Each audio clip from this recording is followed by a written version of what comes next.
Coming back from a mixed weekend, and for many of us, it is a weekend for which we'll remember many things that took place. It could be an accident somewhere recorded on the main Winneba Apam Road, but also the one has been recorded on the Sunyani Road. It just means that we need to be careful how we use the road, especially when we have the Easter approaching. But for all the things that we need to do, it's not only gloomy, but also a lot more sunshine for some other people. And so we want to start by telling you, to be successful, you must eliminate doubt. Indeed, you must embrace challenges and reject any outside negativity and people who try to bring you down or even tell you, you know, Roland, you will never be good enough.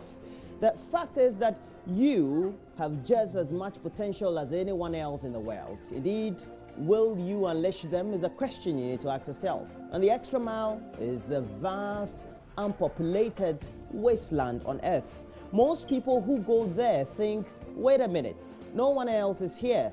Why am I doing this for myself? And leave.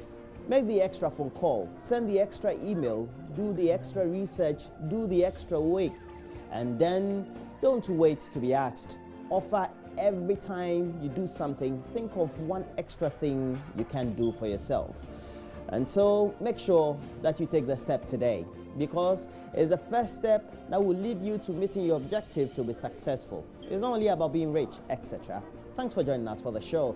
On the show today, we'll be joined by Member of Parliament for Damongo. He's also a member of the Mines and Energy Committee, Adams Mutawakilu, and he will be in the studio alongside Georganda. We all know him, and Georganda is a Member of Parliament for Ewutu Senya West. But they will be discussing great issues, whether we're going to have transport hikes and whether there could be those implications of continued upward adjustment of those prices at the pumps.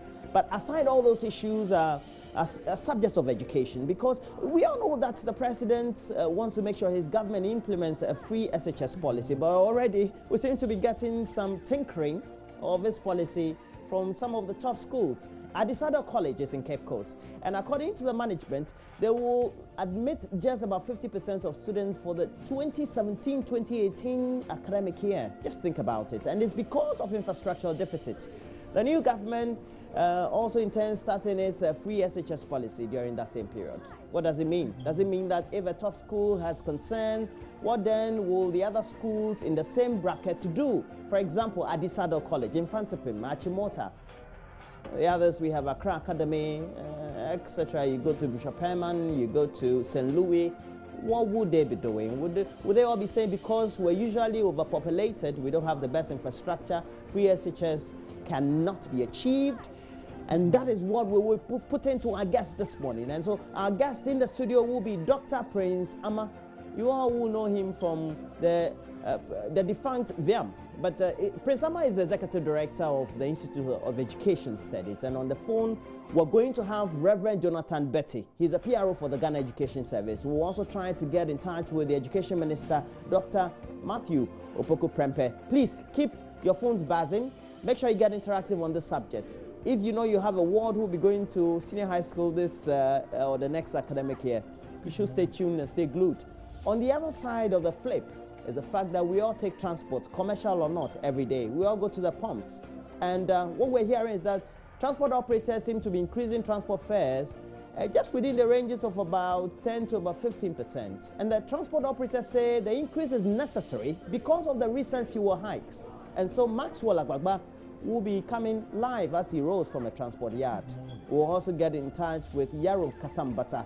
He is a public relations boss of the National Petroleum Authority. So we have great insight today as we cap the whole discussion with Seth Kwame Boateng's latest documentary, Next to Die. It premieres later today. It's a story about the newborn unit of the Komfo Teaching Hospital, where about 4 children die, we're told, every day. We've got marathon shows in Kumasi. Seth Kwame Boateng will be here to tell us more about the documentary and the shows, etc., all this week, focusing on the Komfo Teaching Hospital and that uncompleted building, which is resulting in people not getting access and people or children losing their lives daily. What do you think about it? On Facebook, Join Us on TV, you have to join us, and also on our Twitter handle at Join Us on TV. As you do on, please know that you can watch us live, not only on Facebook, but also on Multi-TV World, where we stream live. Please, next we have to bring you the news in detail. Good morning.